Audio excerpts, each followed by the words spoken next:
Hi everyone, welcome back. In Luke chapter 11, the disciples asked Jesus something very simple yet very clear. They said, Lord, teach us how to pray.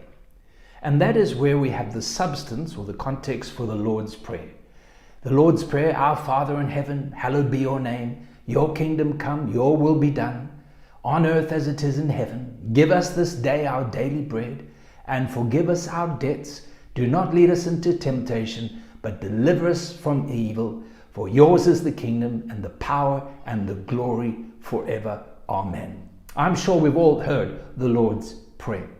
But it's important for us to realize that this teaching, these principles, were given to the disciples before they were born again. Jesus had not yet died. They did not have the ministry of the Spirit in them.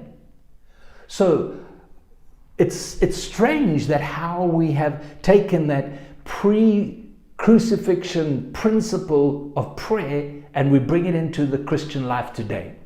And I'm sure you can see that it's not for us. That Lord's Prayer is divided into 4 basic categories. It talks about His praise, His provisions, His protection, and His promise.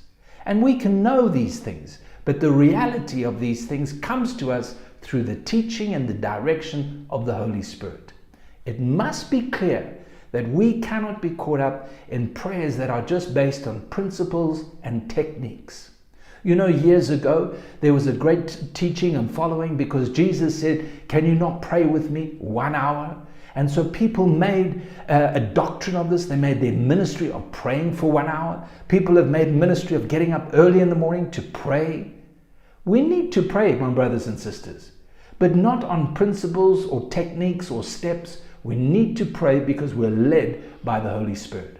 It all comes down to your relationship with Him. That is the key. Jesus said in Luke chapter 11 that we're not to use vain repetitions as the heathens. We're not to be like them. He says your Father knows the things you need of before you ask. He's talking about relationship. It's all about being close to God. Psalm 145 says this, the Lord is near to all those who call upon Him. To all those who call upon Him in truth, He will fulfill the desire of those who fear Him. He will also hear their cry and save them. Moses said in Deuteronomy 4, he said, the Lord our God comes near to those who pray to Him. That's what prayer is all about. It's not principles. It's relationship, getting close to the Lord and knowing what He wants to do in you, with you, and through you. God bless you.